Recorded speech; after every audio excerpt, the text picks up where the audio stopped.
นะโมตัสสะภะคะวะโตอะระหะโตสัมมาสัมพุทธัสสะนะโมตัสสะภะคะวะโตอะระหะโตสัมมาสัมพุทธัสสะนะโม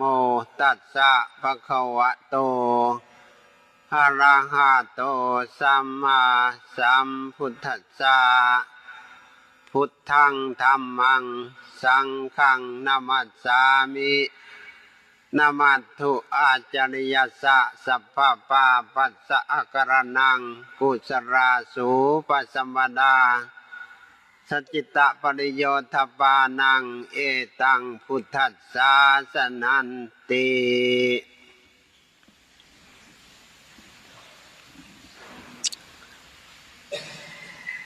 ขอเจริญพรศรัทธาออกตนญาติโยมตลอดถึงพระเจ้าพระสงฆ์ที่ได้มีโอกาสมาประชุมสโมสรรวมกันการมาพบปะมีโอกาสได้สร้างความคุ้นเคยมีโอกาสได้ทักทายปราศัยถามข่าวสุขทุกข์ด้านสุขภาพด้านร่างกายถามถึงวิถีชีวิตการดำรงความเป็นอยู่ก็ด้วยความรู้สึกมีความหวังดีเจตนาดีฉะนั้นพวกเข้ามื้อนี้ก็เป็นวันที่13ของเดือนกันยายนเป็นวันขึ้น14ค่ำของเดือน10เป็นฤดูกาลฝนฤดูกาลฝนก็มีความชื้นของบรรยากาศของพื้นที่ฉะนั้นการใช้พื้นที่ในฤดูกาลที่มีส่วนให้ความรู้สึกต้องระมัดระวังเพราะคนเฮานั่นมันบ่แม่นว่าสิมีส่วนของความรู้สึกทรงโตได้ตลอดกาลตลอดเวลาบางทีพื้นที่ที่ถูกสะสมด้วยความชื้นอาจจะเกิดตะไคร่ที่มีส่วนให้เกิดความรู้สึกในทางให้เฮาได้รับสิ่งที่มีส่วนให้ผลกระทบเราต้องระมัดระวังถ้ามันลื่นมันก็ล่มถ้ามันล่มมันก็กระทบส่วนต่างๆของรูปขันธ์ด้านสุขภาพร่างกายก็สิมีส่วนให้เกิดความรู้สึกในทางมีความรู้สึกบ่ดีจังซั่นก็ต้องรู้จักกาลเทศะถ้าเฮารู้จักกาลเทศะปรับตัวอย่างมีสติมีความรู้มันก็บ่เกิดความรู้สึกในทางมีโทษมีอันตรายอันนี้ก็เป็นส่วนหนึ่งเพราะแต่ก่อนเคยได้เห็นผู้มาสู่สถานที่บ่คุ้นบ่เคยก็มักสิมีความรู้สึกลืมการระมัดระวังบางเทื่อก็เกิดอุปสรรคเกิดขึ้นอันนี้มันก็เป็นไปได้กันเป็นไปได้ก็สิว่าบ่บอกบ่กล่าวกันคนเฮาส่วนมากต้องการให้แต่คนอื่นบอกบ่ชอบบอกเจ้าของเฮาต้องรู้จักบอกเจ้าของรู้จักระมัดระวังเจ้าของคันระวังเจ้าของดีมันก็บ่มีโทษบ่มีอันตรายฉันเฮาก็ต้องรู้จักคือกันก็เฮามีของใส่ของเป็นมันมีคุณมีประโยชน์แต่ใส่ของบ่เป็นมันก็เป็นโทษเป็นอันตรายสิว่าเฮาบ่มีบุญวาสนามันก็บ่แม่นมันต้องอยู่ที่การให้ความรู้สึกในการปฏิบัติกับตัวกับตน อย่างสภาพที่มีความรู้สึกเหมาะสมในโอกาสมารวมกันนี่ก็บ่แม่นอื่นไกลต้องการให้คนเฮานั้นมีการพัฒนามีการปรับปรุงเป็นส่วนหนึ่งของทัศนศึกษาก็ว่าได้การศึกษาโดยการได้มาสัมผัสได้มาหูมาเห็นก็มีโอกาสนำไปปรับปรุงพัฒนาปรับปรุงให้มันเกิดความรู้สึกเรียบร้อยให้มันเกิดความสะอาดนั่นสิแหละคำว่าสะอาดนั่นก็คือความรู้สึกที่บ่มีโทษบ่มีส่วนทำให้เกิดความกังวลมีโทษมีอันตรายสะอาดสถานที่ก็ทำให้เกิดความปลอดภัยสะอาดกายของเฮาก็ทำให้สุขภาพร่างกายเข้มแข็งแข็งแรงปราศจากโรคภัยสะอาดด้านจิตด้านอารมณ์ด้านใจก็เกิดความรู้สึกบ่มีภัยบ่มีเวรเพราะความสะอาดจังสั่นเพิ่นจังสอนให้รู้จักรักษาทำหน้าที่การรักษาก็ต้องประกอบไปด้วยความรู้ประกอบไปด้วยความรู้สึกในลักษณะเกิดความเข้าใจถ้าเข้าใจมันก็การปรับปรุงมันก็มีส่วนได้ประโยชน์ ในฐานะพวกเฮาให้ความเคารพให้การบูชาคุณความดีเฮาก็ถือว่าเป็นส่วนของการสนับสนุนด้านอุปนิสัยของเฮาให้มีส่วนของความดีที่เฮาเอิ้นว่าพุทธานุสตินั่นพุทธานุสติเป็นส่วนหนึ่งของคุณนามของผู้ทำหน้าที่ในการปรับปรุงให้ได้มาซึ่งความรู้สึกที่มันเป็นประโยชน์ก็อาศัยการปรับปรุงอาศัยการพัฒนาพุทธานุสติระลึกถึงคุณของพระพุทธเจ้าคุณของพระพุทธเจ้าอยู่บ่อนใดบัดนี้คุณของพระพุทธเจ้าก็อยู่ที่เฮามีการให้การสนับสนุนส่งเสริมให้มันมีขึ้นเป็นขึ้นก็มีอยู่บ่อนนี้บ่แม่นมีอยู่บ่อนอื่นบ่แม่นสิ่งอื่นสิ่งที่เฮาปรับปรุงให้มันมีขึ้นเป็นขึ้นพุทธคุณที่เฮาเอิ้นว่าคุณของผู้ฮู้คุณของผู้ฮู้ก็คือคุณความดีพระพุทธเจ้าประกอบไปด้วยคุณเห็นบ่คุณหยังวิเศษคุณคือสติปัญญาสติปัญญาเฉลียวฉลาดรอบรู้ในสิ่งที่ควรรู้ควรเห็นสิ่งที่ควรรู้ควรเห็นก็เป็นส่วนที่ต้องเอานำมาประพฤติปฏิบัติอะไรที่อีหยังมันเป็นคุณอันใดมันเป็นประโยชน์เพิ่นก็ให้การสนับสนุนส่งเสริมสร้างให้มันมีให้มันเป็นอยู่ตลอดกาลตลอดเวลาอันใดที่มันเป็นส่วนมีอุปสรรคเป็นโทษเป็นอันตรายเพิ่นก็เลิกก็หยุดอย่างนั้นนะเพิ่นเลิกเพิ่นหยุดเพราะว่ามันบ่ให้ความรู้สึกในทางให้เกิดประโยชน์และก็ยังเป็นที่มาของการรังเกียจแสดงถึงความรู้สึกบ่มักบ่ชอบการอยู่ในร่วมกันในสังคมเพิ่นเอิ้นว่าอันมันบ่ควรสิ่งที่มันบ่ควรสิ่งที่มันบ่ควรก็คือเฮาทั้งหลายก็คงสิฮู้จักใจเจ้าของฮู้จักอารมณ์ของเจ้าของอารมณ์ของความขุ่นเคืองอารมณ์ของความเล่าร้อนอารมณ์ของความรู้สึกในทางทำให้เกิดความรู้สึกหวาดระแวงต่อบุคคลข้างเคียงนั่นก็คือคงเข้าใจเพราะมันเป็นลักษณะ ที่เกิดขึ้น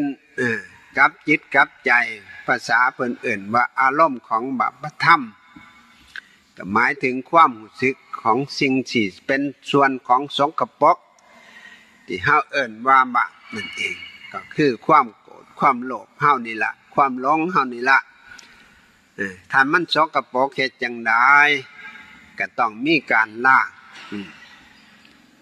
มีการล้างมีการชำระสิ่งเปื้อเปื้อนค้อนตมมาเปื้อเปื้อนสุขภาพด้านร่างกายเฮาก็ยังมีการนำน้ำที่สะอาดมาล้างก็มีสิ่งช่วยซอยให้มีความสะอาดสิเฮาเอิ้นว่าเป็นพวกผงที่มาซอยกำจัดคราบต่างๆที่มันเกิดขึ้นให้มันสะอาดก็พอเฮาเข้าใจว่ามันบ่ดีของสกปรกมันบ่ดีอันนี้ก็คือกันตั้งใจมันสกปรกก็สิเฮ็ดจังไดกับมันก็ฮู้จักอยู่แล้วว่าใจมันก็มีดีมีชั่วคันมันมีดีเฮาก็รักษาดีเอาไว้ถ้ามันมีชั่วเฮาก็บ่ให้การส่งเสริมไฟมันสิลุกก็จริงไฟมันสิร้อนก็จริงแต่ว่าเฮาบ่เติมเชื้อถ้าบ่เติมเชื้อไฟมันก็ดับนั่นซะนะไฟมันดับเฮาก็ได้รับความรู้สึกบ่หวาดระแวงบ่เป็นที่มาของศัตรูบ่เป็นที่รังเกียจของสังคมก็พอมีคุณธรรมของคุณความดีอย่างหน่อยคนเฮาก็ต้องมีความรู้สึกมีการสร้างภูมิคุ้มกันสร้างความอดกลั้นอดทนยิ่งเฮาอยู่ในสภาพของโลกโลกก็หมายถึงความหลากหลายในการอยู่ร่วมกันนี่แหละความหลากหลายการอยู่ร่วมกันเฮาสิเอาดีทั้งเบิดก็บ่ได้สิให้คนดีทั้งเบิดก็บ่ได้มันก็มีคนดีคนชั่วมีของสะอาดมีของสกปรกเฮาก็ต้องรู้จักสร้างความรู้สึกของเฮาให้เกิดความรอบรู้ว่าอีหยังเป็นคุณรู้อีหยังเป็นโทษถ้ารู้จังซี่แล้วเฮาก็มามีทำหน้าที่ในการรักษาเพื่อให้เกิดความเรียบร้อยให้เกิดความสวยงามคือกันกับรักษาบ้านนี่แหละรักษาบ้านต้องการบ้านของเฮาให้เป็นบ้านที่สะอาดบ้านที่น่าอยู่เกิดความเรียบร้อยอันนี้ก็คือกันอย่างสั้นพุทธานุสติระลึกถึงคุณธรรมของความเป็นพุทธะผู้มีความรู้สึกรอบรู้ในสิ่งที่ควรรู้ควรเห็นก็เป็นสิ่งที่มีส่วนพวกเฮาต้องรู้จักมาทำหน้าที่ในการกำจัดมื้อนี้เฮาก็ได้มาทำหน้าที่ในการเสียสละจังซี่นะการให้ทานก็คือเป็นการสร้างความมีน้ำจิตน้ำใจให้การแสดงออกถึงความรู้สึกในการอยู่ร่วมกันอย่างมีลักษณะเจือจุนซึ่งกันและกันโบราณเพิ่นจึงว่าบ้านใกล้เคียงกันมีการแลกเปลี่ยนในการเป็นอยู่ร่วมกันเพิ่นเอิ้นว่าแกงหมูไปแกงไก่มานี่สินะเป็นการแสดงออกถึงความมีน้ำจิตน้ำใจในการอยู่ร่วมกันอย่างมีการพึ่งพาอาศัยซึ่งกันและกันจะไปจากน้ำจิตน้ำใจที่มีส่วนของคุณธรรมของการให้ที่เฮาเอิ้นว่าทานคือการให้การเสียสละก็เป็นคุณธรรมของคุณความดีเฮาก็ส่งเสริมส่วนหมู่นี้แล้วให้มันมีขึ้นเป็นขึ้นคือกันคุณความดีของผู้ให้กำเนิดนั่นซั่นนะผู้ให้กำเนิดเฮาก็คือผู้ทำหน้าที่รับผิดชอบเสียสละให้การสนับสนุนดูแลค้ำจุน ให้เฮาได้ความเจริญเติบโตขึ้นมาก็อาศัยน้ำจิตน้ำใจของผู้คนมีความรู้สึกในทางรับผิดชอบเสียสละอันนี้ก็คือกันจังซั่นเฮาต้องรู้จักว่านี่คือคุณธรรมของคุณความดีเฮาปฏิบัติตัวปฏิบัติตนต้องมีน้ำจิตน้ำใจที่มีความอดกลั้นอดทนความอดกลั้นอดทนสิมาใส่ในขณะที่มีอารมณ์บ่ดีนั่นอารมณ์บ่งามอารมณ์บ่มีความรู้สึกในทางให้เกิดความสะอาดต้องมีความอดกลั้นอดทนอดทนเพื่อหยังอดทนเพื่อให้หูจักทิศทางว่าอันนั้นคือสภาพที่มีส่วนมาปกมาปิดมาสาบมาท่าหันมาปกมาปิดก็ทำให้ความรู้สึกของเฮางดเง็ดผุ่งซ่านรำคาญจนเป็นเหตุที่มีความรู้สึกมีอารมณ์กระซับกระส่ายหาความรู้สึกสงบลมเย็นบ่ได้ก็ต้องอาศัยความอดกลั้นอดทนนี่แหละเป็นหลักคนอื่นว่าทำอันทำให้งามขันติความอดทนธรรมะ หูจักคมจิตคมใจเจ้าของมองจิตใจของเฮามันมีสภาพปิ่นป้อนมีสภาพหลอกลวงสนะข้าวมันดีมันก็เกิดความรู้สึกแนวหนึ่งข้าวมันขี้หลายมันก็เกิดความรู้สึกแนวหนึ่งเฮาก็เบิ่งเจ้าของเบิ่งอารมณ์ของเจ้าของเบิ่งสภาพความรู้สึกของเจ้าของคือกันเฮาดูแลร่างกายนี่ดูแลร่างกายถ้าอุณหภูมิร่างกายด้านความรู้สึกของร่างกายบ่ปกติก็แสดงว่ามันมีอุปสรรคแสดงว่ามันบ่อยู่ในสภาพมีความสมดุลอันนี้ก็คือกันจังซั่นเพิ่นจังให้มีการรู้จักสร้างความเข้าใจกับตัวเองด้วยการมีการประพฤติปฏิบัติมีการบำเพ็ญคุณงามความดีที่เฮาเอิ้นว่าที่ตั้งของการบำเพ็ญบุญก็มีเรื่องการให้ทานเรื่องการสมาทานงดการกระทำในทางที่มันเมนเมคือมันเป็นไปเพื่อเบียดเบียนเจ้าของนำเบียดเบียนผู้อื่นนำศาสนาคนเฮาส่วนมากก็ว่าบ่ได้เบียดเบียนเจ้าของแต่ว่าไปเบียดเบียนผู้อื่นคันไปเบียดเบียนผู้อื่นก็คือเบียดเบียนเจ้าของเพิ่นจังให้ข้อคิดว่าทุกขโตทุกขฐานังให้ทุกแก่ท่านทุกนั่นถึงโตมันสิเป็นจังซั่นหรือบ่ก็คิดเบิ่งพิจารณาเบิ่ง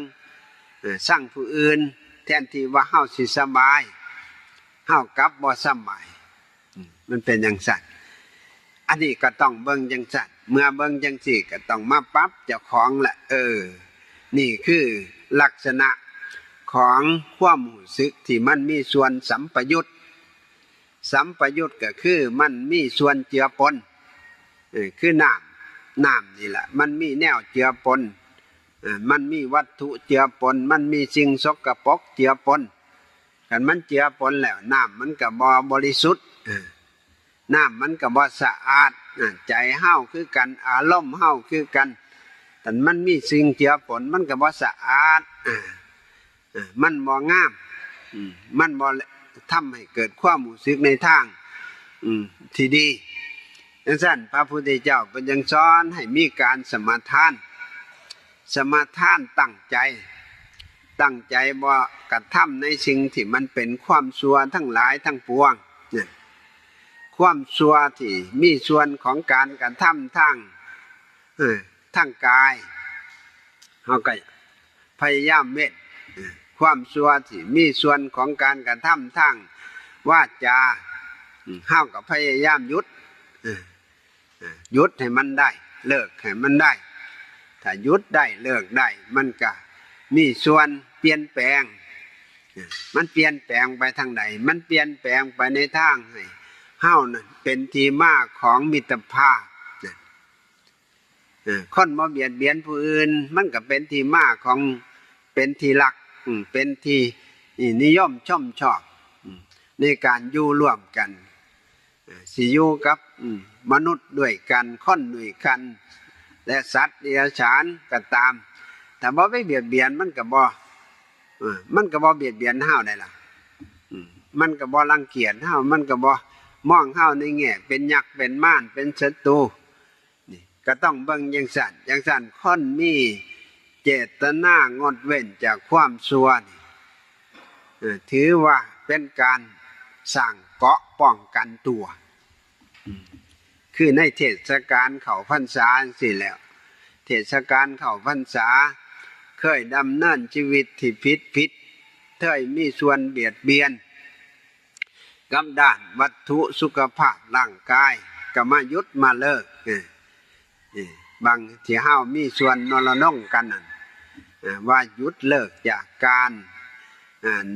ดื่มการเสพการสูบจังซี่ละดื่มเหล้าเสพการพนันหมู่นี้มันก็มีแต่ทางบ่ดีเป็นการทำลายวิถีชีวิตของครอบครัวทำลายสุขภาพด้านร่างกายของตัวเองเป็นการบั่นทอนสิว่าเป็นคนฉลาดมันก็บ่แม่นเบิ่งให้ดีๆคนต้องการให้ความสำคัญต่อตัวเองก็ต้องระมัดระวังตัวทานอาหารและทานสิ่งที่มันเป็นประโยชน์ต่อด้านสุขภาพร่างกายอาหารที่มันเป็นส่วนให้สุขภาพร่างกายมีภูมิคุ้มกันมันก็บ่มักบ่หลายเฮาก็คิดเบิ่งพี่หน้าเบิ่งจังซั่นพระพุทธเจ้าเพิ่นจึงสอนให้เฮารู้จักปฏิบัติตนตัวเองด้านสุขภาพด้านร่างกายให้ความสำคัญต่อการละความชั่วมากกระทำความดีอันนี้ก็ถือว่าเป็นหลักของการทำหน้าที่ของการปฏิบัติต่อการดำรงชีวิตการดำรงชีวิตบ่มีเวรมีภัยมันมีความสุขมันมีความรู้สึกบ่หวาดระแวงมันมีความรู้สึกบ่สะทกสะท้านเพราะมันเป็นเกราะป้องกันตัวแล้วมันก็เลยบ่มีผลกระทบบ่มีอันตรายอันนี้ก็เป็นส่วนที่เฮาสิต้องให้ความสำคัญกันสัจจิตตปริโยทปานังการชำระจิตการชำระจิตชำระใจชำระด้วยวิธีใดชำระด้วยการที่เฮารู้จักกันด้วยการเจริญด้วยการพัฒนาด้วยการภาวนาการภาวนาคือการมีส่วนการทำให้เกิดความรู้สึกมีมุมมองในทางให้เกิดความเห็นถูกเป็นส่วนของสัมมาทิฏฐิ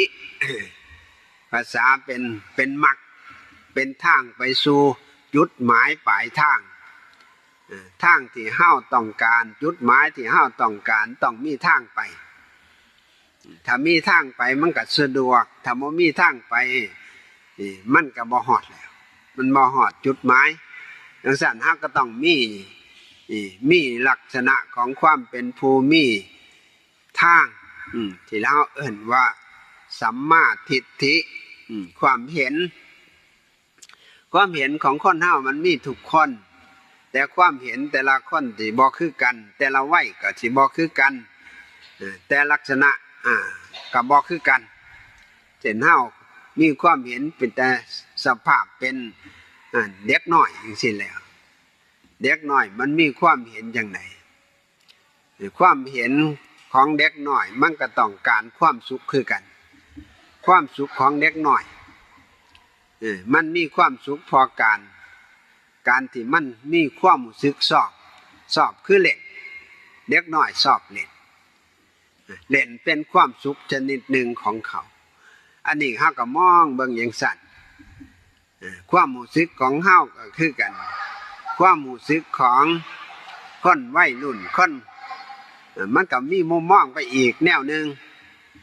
ความรู้สึกของคนทำหน้าที่รับผิดชอบในการบริหารสังคมมูลฐานมันก็คิดไปอีกแนวหนึ่งความคิดอยู่ในวัยขาล่องขาล่องคือขาล่องวัยเสื่อมวัยเฒ่าวัยอายุอยู่ในสภาพที่มีการผ่านการเวลามานานมันก็คิดไปอีกแนวหนึ่งมันคิดคนละแนวแต่ว่าอันนี้ก็เป็นความรู้สึกแต่ละยุคแต่ละการแต่ละเวลาเฮาก็ต้องเข้าใจความรู้สึกหมู่นี้น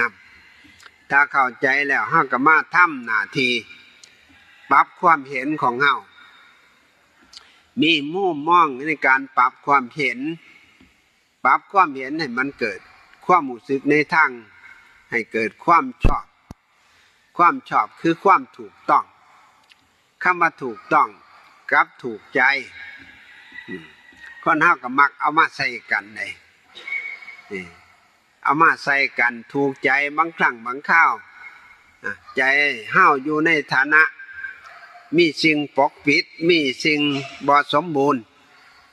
มันก็มีความเห็นไปนี่มุมมองไปในรูปลักษณะคือกันกับตามีฝ้านี่แหละหรือตาของเฮาเล่นตาของเฮามันแตกมันร้าวมันสิแล้วอายุมันมากมันหลายสภาพของความเปลี่ยนแปลงของมันก็บ่งบอกออกมาเล่นตามันแตกมันร้าวมองไปก็เห็นคือกันอยู่แต่ว่ามันขาดเครื่องขาดกลางสินะบางครั้งบางคราวก็เห็นค่อนในกันนี่แหละเห็นค่อนในกันบางทีก็มีแต่โตบ่มีหัวนี่มันเป็นจังซั่นเด้บางคนก็ว่าคิดไปแล้วบัดนี้คันคนบ่มีหัวก็เห็นแต่ว่าผีหลอกท่านแล้วมันเป็นจังซั่นอันนี้มันก็เกิดขึ้นจากสภาพของความเสื่อมสภาพของความรู้สึกของด้านร่างกายที่มีการผ่านเวลามานานมันก็แสดงออกถึงความรู้สึกของมันจังสั้นนี่ห้าก็ต้องรู้จักให้รู้เท่าทันเพิ่นเอิ้นว่าเห็นสภาพของความจริงของสิ่งที่มันเป็นส่วนบ่งบอ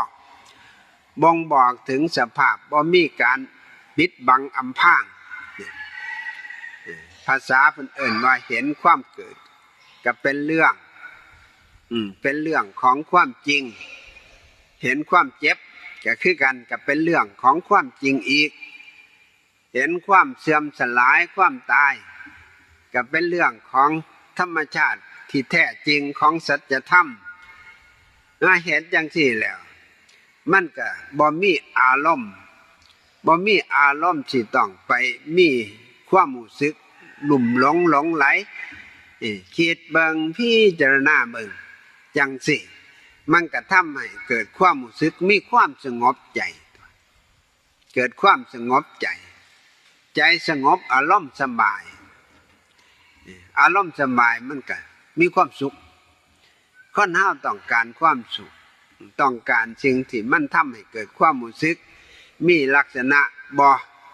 เคร่งเครียดบ่เก็บกดสั่นนะถ้าบ่เคร่งเครียดบ่เก็บกดก็บ่มีลักษณะของความขุ่นเคืองอันนี้เฮาก็ต้อง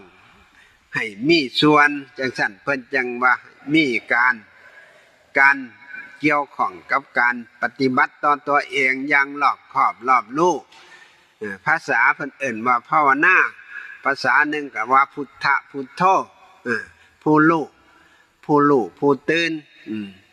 คือมีการปรับปรุงแล้วเข้าใจในเรื่องของการยกฐานะภาวะความรู้สึกเจ้าของกับบ่ลุ่มหลงไหลจนเป็นเหตุให้เกิดความรู้สึกบ่เป็นอิสระภาพ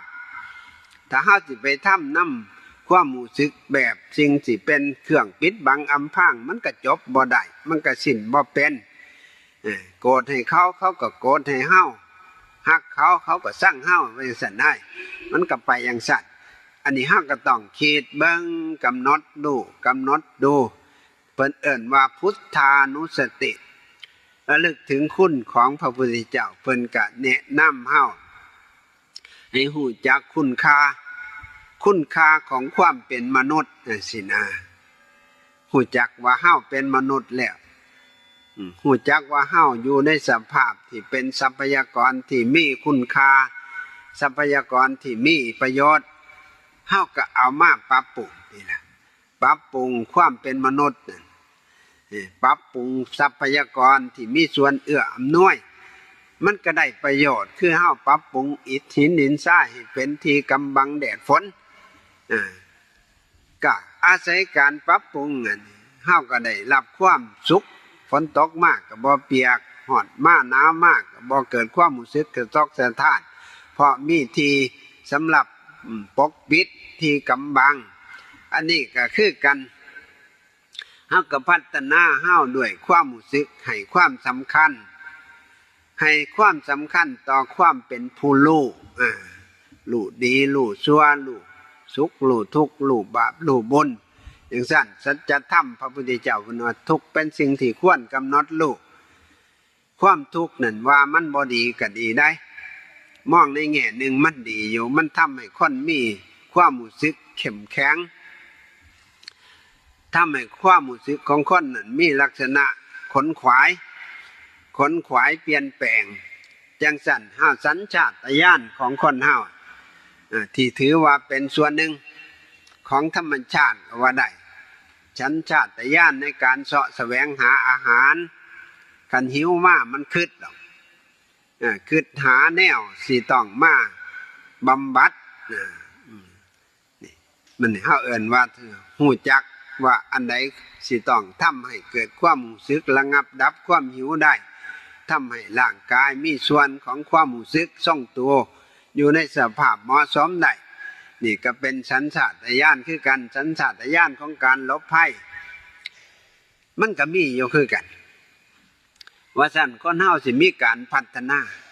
มีการปรับปรุงแต่ก่อนเพิ่นก็ให้ถือว่ายังบ่ทันได้ปรับปรุงบ่ทันได้พัฒนาผ้านุ่งผ้าห่มก็บ่มีที่อยู่ที่อาศัยก็ยังบ่พร้อมเพิ่นก็บอกไว้ในรูปลักษณะบอนที่พ่อที่กำจัดความรู้สึกของอุปสรรคได้ห่มไหม้ก็พ่อเพิ่นว่าพ่อกำจัดได้คือแดดมากแดดร้อนๆมากก็เลยลบเข้าห่มไหม้ก็เย็นไปเกิดความรู้สึกสบายไปคลายอารมณ์ไปจังซี่แหละฝนตกมากันมีถ้ำมีเหวมีโพรงก็ลบไปได้ลบเข้าไปกันแดดกันฝนได้จังซี่นะอันนี้ก็เป็นลักษณะของความรู้สึกหูจักลบพื้นลบไฟลบแล้วก็ยังบ่ซื่อๆก็ยังได้เอามาคิดว่าเป็นหยังมันจังเป็นซอยได้รับกำบังมื้อนี้ก็หูจักนำมาปรับปรุงนำมาพัฒนากันพัฒนาบ่ฮู้เรื่องก็ลำบากคือกันกับลิงเนี่ยลิงมันพัฒนาฝนตกมามันเผาเฮ็ดหั่งเด้หักงาไม้มาปอกมาเฮ็ดให้มาซองอย่างดีฝนตกมาแทนที่สิว่าอยู่ใต้ห่มกลับขึ้นไปง้อยอยู่ทั้งเทิงพุ่นนี่เป็นจังซั่นแตกต่างกันกับคนอย่างน้อยแต่ว่าคนต้องลบอยู่ข้างล่างบังบ่ให้ฝนเปียกอันนี้ก็คิดเบิ่งพิจารณาจังซี่ก็เป็นสัญชาตญาณของการรักษาเผ่าพันธุ์มันคือกันมันก็มีโดยธรรมชาติของมันบ่ได้ถือว่ามันมีลักษณะอีหยังวิเศษวิโสมากมายกายกองหยังแต่ว่าคนเฮาส่วนมากมันเลยเถิดตะละเติดบังไปทั่วทิพย์ทั่วแดนจนเป็นเหตุให้ควบคุมความรู้สึกเจ้าของบ่ได้บ่คือกันกับสัตว์เดรัจฉานนี่ส่วนที่เขายังรักษาธรรมชาติสัญชาตญาณอย่างเดิมมันก็ยังมีลักษณะของมันอยู่ อันนี้ก็ถือว่าเป็นส่วนหนึ่งของความรู้สึกเท่ากับบ่ได้คิดว่ามันมีอีหยังหรอกคิดว่ามันเป็นเรื่องของธรรมชาติเขาให้มาเฮาก็ต้องรู้จักจังซั่นจังว่าพวกเฮาในฐานะว่าต้องการคุณความดีต้องการทำให้เฮาบ่มีโทษบ่มีอันตรายได้มาซึ่งความสุขอย่างแท้จริง ความสุขอย่างแท้จริงนั่นบ่ได้อยู่บอนอื่นบอนไกลอยู่บอนความรู้สึกที่มีน้ำจิตน้ำใจสงบลมเย็นใจลมเย็นจังซี่มันก็เบิดแล้วเด้ความรู้สึกเดือดร้อนอารมณ์ของเฮามีอาการคล้ายจังซี่แหละมันก็สบายแล้วเด้บ่เครียดบ่เก่งบ่มีความรู้สึกวิตกกังวลมันก็มีลักษณะแสดงออกในรูปลักษณะทำให้เกิดความรู้สึกเป็นที่ยอมรับก็ไปจากการหูจักว่างหูจักปองภาษาเฮาเอิ้นว่าสลัดเสียสละจาคะสิ่งที่มันเป็นข้าศึกแก่ความจริงของใจว่าถ้าภาคมุนีเฮาก็ต้องหูจักสิ่งที่มันเป็นข้าศึกแก่ความจริงของใจมันก็เป็นของปลอมมันเป็นของที่มาเจือปนทีหลังของทีหลังมันเป็นอย่างสั่นของเดิมของเฮามันดีอยู่แล้วใจบริของคนใจดั้งเดิมของคนมันดีอยู่แล้วภาษาเพิ่นเอิ้นว่าใจบริสุทธิ์ใจงามภาษาในหลักภาคปริยัติภาคบัญญัติเพิ่นเอิ้นว่าสัมปยุตด้วยเพิ่นเอิ้นว่าเป็นลักษณะประพัดสอนมีจิตประพัดสอนมีอารมณ์ประพัดสอนคือมันลุ่งมันเรื่องแสงใจมันเรื่องแสงอารมณ์มันเรื่องแสงมันก็เป็นไปในทางให้เกิดความรู้สึกมีความสุขเพิ่นเอิ้นว่ามันสงัดมันสงบมันทิ้งมันปล่อยมันว่างมันอยู่ในสภาพบ่มีความรู้สึกเก็บกดแข็งเครียดมีทางให้เกิดความรู้สึกมองโลกในแง่มีความสงบใจกันไปจังสั่นพวกเฮาคือกันต้องมาให้การสนับสนุนตัวเองด้วยการมาปรับปรุงพัฒนาเบิ่งเจ้าของภายนอกร่างกายส่วนสุขภาพก็หูจักแล้วว่ามันมีอายุการอายุไขอายุการมันก็เป็นไปตามหลักนั่นน่ะเป็นไปตามความผูกพันกับธรรมชาติที่มีส่วนเฮาก็หูจักมันอยู่แล้วก็มาในให้การสนับสนุนด้านคุณธรรมไปนำคุณความดีไปนำมันก็จังสิพอให้ได้รับประโยชน์จากความเป็นมนุษย์ได้รับประโยชน์จากทรัพยากรที่มีคุณค่าคันบ่ฮู้จักคุณค่ามันก็ซ้ำลิงได้บักพร้าวนี่แล้วบักพร้าวมันก็มีแนวห่อหุ้มแข็งแรงนี่จังหน่อยลิงก็บ่มีวิธีการกระเทาะให้ได้มาสิ่งของที่มันเป็นประโยชน์แต่ว่าเฮามันบ่เป็นอย่างนั้นอีหยังมันเป็นเครื่องห่อหุ้มทิฏฐิมานะนี่ล่ะมันเป็นเครื่องเคลือบปิดบังอำพรางไอ้คนเฮาบ่มีดวงตาบ่มีดวงตาที่มีแสงสว่างมีอยู่แต่มันเป็นตาเนื้อตาหนังตาเนื้อตาหนังมันก็เป็นตายังมีจุดด้อย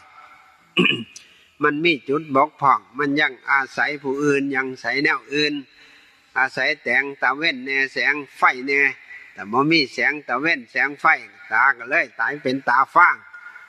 ตาฟ้างตาสวดตามั่วตาบ่สะดวก อันนี้ก็เป็นตาภายนอกเพิ่นเอิ้นว่าตาภายนอกเป็นมังสะจักษุตาในส่วนสุขภาพของด้านร่างกายตาภายในก็คือที่เอิ้นว่าตาทิพย์นั่นแหละตาทิพย์ก็หมายถึง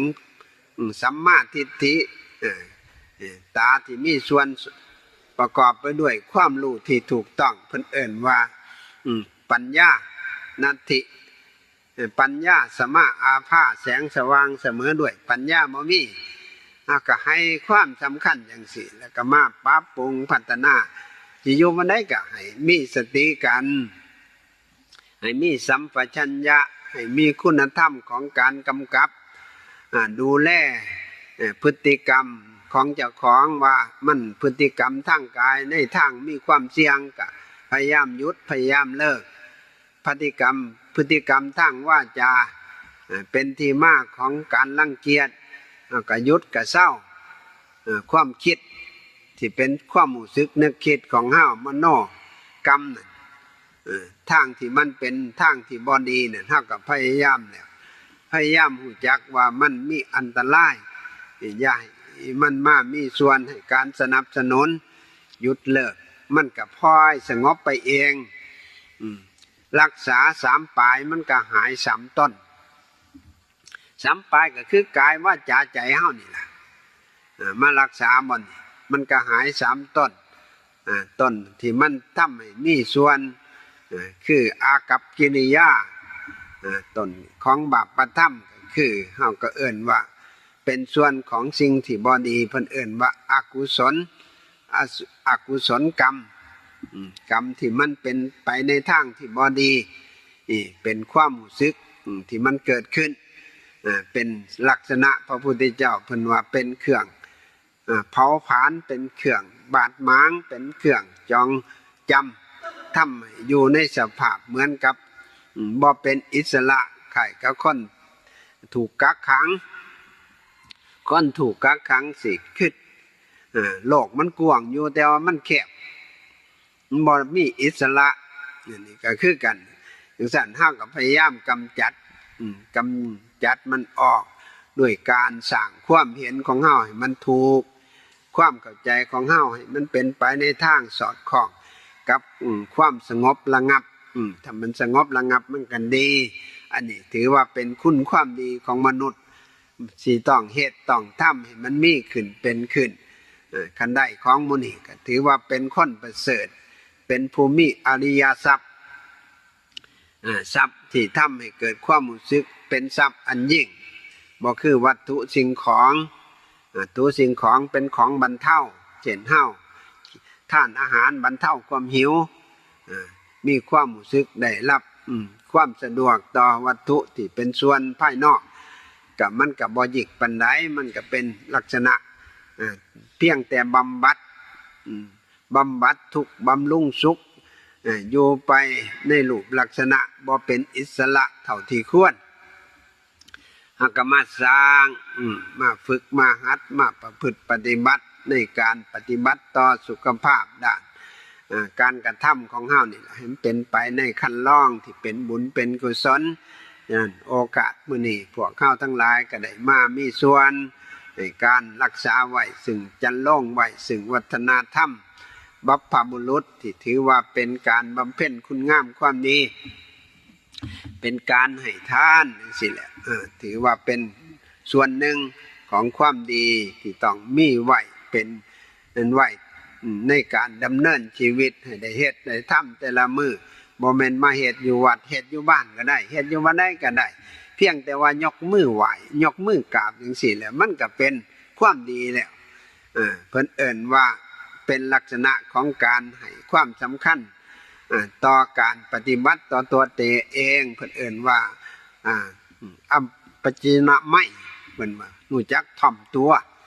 ปฏิบัติตัวฉะนั้นขอความรู้สึกพวกเฮาทั้งหลายได้มีโอกาสจังซี่ก็ได้ให้การสรรเสริญกับตัวเองถือว่าเป็นบุญเป็นกุศลของเฮาได้มามีส่วนปฏิบัติตัวปฏิบัติตนจังซี่ก็ถือว่าเป็นผู้รู้จักหน้าที่ในลักษณะส่งเสริมด้านอินทรีย์บารมีฉะนั้นอาตมาก็บ่มีหยังก็มีแต่มีการให้การต้อนรับคับชูกันไปการแลกเปลี่ยนความคิดความเห็นเพื่อให้เฮาได้ส่วนมีการนำมาเป็นการไข้ควรไต่ตองพิจารณาเรื่องสิดีสิชั่วก็แล้วแต่สิเอาไปพิจารณาฉะนั้นขอคุณงามความดีทั้งหลายเหล่านี้แหละจงมามีส่วนสนับสนุน